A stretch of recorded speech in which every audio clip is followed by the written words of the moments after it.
first ever grand final in the ANZ Championship. We're about to find out. Thunderbirds gets us underway. And a little nervous pass first up. Gerard will pick it up though. Advantage being played early. He's Carla Bravo, who has been unbelievable inclusion of this side, but a nervous start for her early miss. Brago has never played in front of a crowd like this, so while she's with an experienced team, experienced captain in Nat Thunderbirds, this is a massive occasion for someone like Brago. And she's someone on whose shoulders this game rests, so she needs to settle in very quickly. Jay Clark trying to work it through the mid-court, but the defensive pressure has been good so far for the Thunderbirds. You see this play pass or shot. so much today, the long ball into Van Dyke, who last week was just unstoppable. In fact, right across the year, she's just about been unplayable. And that connection that we just saw there with Laura Langman, putting the ball up high to her. Laura's not always known for that feeding role, but she's certainly really built into that over the last couple of weeks. We see an early turnover for the Magic as well.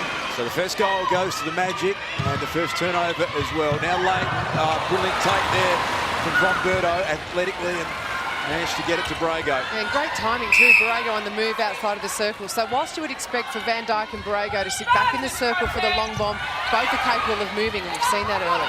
This is the surprise of the major semi-final. Erin Bell hadn't started in the goal attack position across the year. She did. She performed incredibly well, but the second miss in a row for the Thunderbirds. Yeah, a little bit of a nervous start under the ring, unfortunately, but I liked that combination, just the opening that Erin Bell created there out in front of Brago. I think that's a really important one for the Thunderbirds. So this is Celia now, who uses Langman. It's a virtual New Zealand national side. They've got 400 international caps worth of experience in this side. They've underperformed in the first 2 years. The friends of New Zealand would have been very confident their side taking out a grand final. They haven't done it yet. Good opportunities today, and some early nerves for both sides.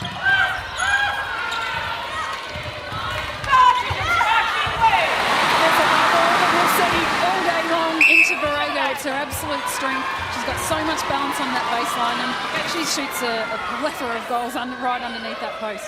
It'll be interesting for Williams and Mentor just to give themselves a little bit of space in front of the goal shooter, in front of the tall shooter, so they can move their feet to get up and contest that pass. Great stadium here for a grand final. Adelaide Entertainment Centre, 10,000 tickets sold in just 12 minutes. Erin Bell got her communication wrong and threw it straight away to a New Zealand opponent. Now Celia for the Magic.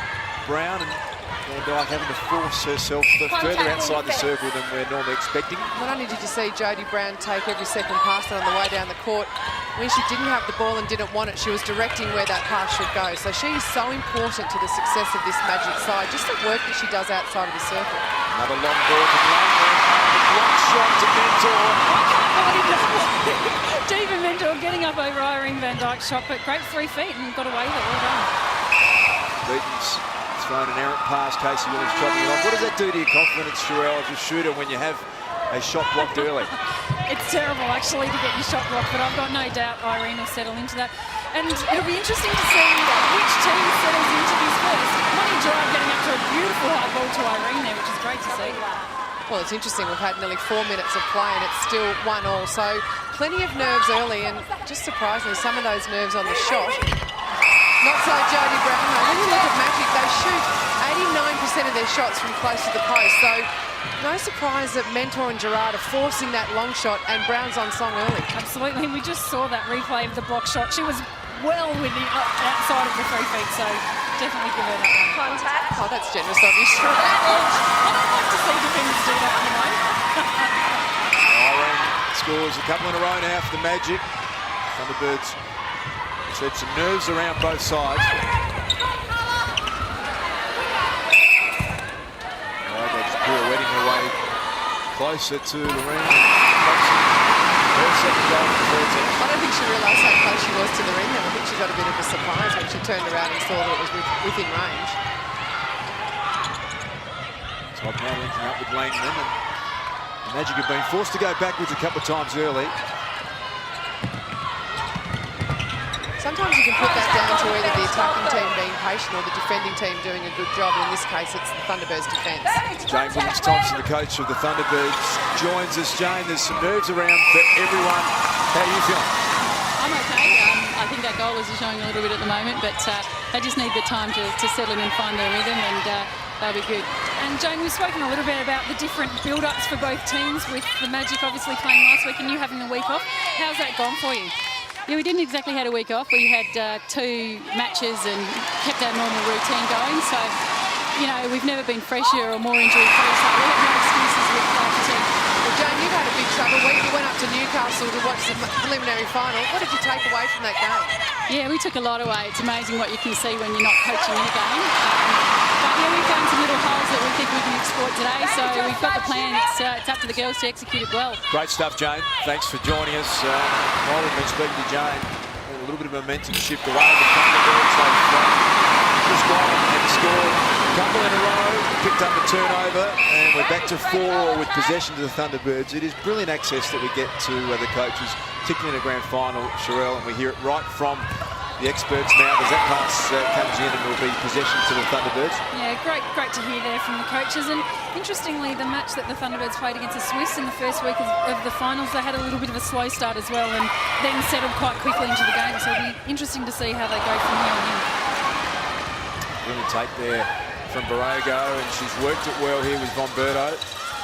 Longer range shot, gets a big bounce, so 3-0 the Thunderbirds. We go across to Sue Gordian.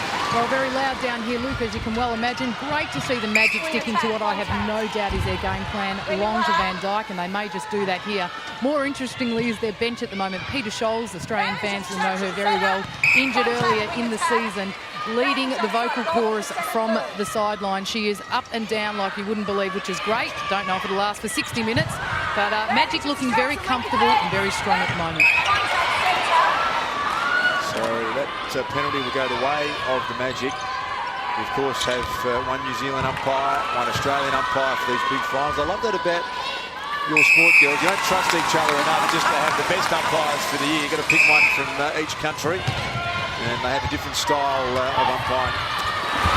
That ball has been working beautifully down court to Borrego. Good sign for Thunderbirds. You picked up something Sue Gordian said. She mentioned Peter Scholes, and don't get me wrong, Peter Scholes is hurting at the moment because she's not a part of this game, but I think it's no coincidence that Scholes has gone over to the Magic and suddenly they're putting in those long bombs. She would be giving them plenty of advice, which is that as a defender, you're always worried about Van Dijk. A couple of big plays there, Liz, for Mentor. 2 deflections on Van Dijk. First one came back to the Magic. Now big turnover. Decent little shirt front as well. Brown on Bomberto. Joe Brown doesn't mind giving away those shirt fronts, but she's also given away the penalty. That's something that she'll need to work on. She's one of the most penalised attacking players in the game. Last 5 goals to Adelaide Thunderbirds. Casey Williams, a little wry smile. Yeah, I thought she had a really good defensive position there. But that is the strength of Borrego. Her strong hold on that just gave a big nut. She gave away the penalty in the front space. The number 1 scorer in the competition, Borrego, 534 goals at 85%. Played some college basketball in America. Family on Facebook pre-season. She's turned up and has dominated the competition this year. She certainly has, and she's looking to just starting well.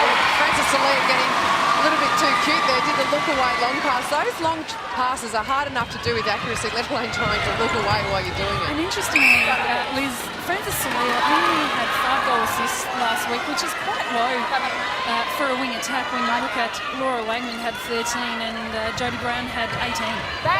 Starting to settle into a bit of a pattern this game now. Some of the initial moves have disappeared.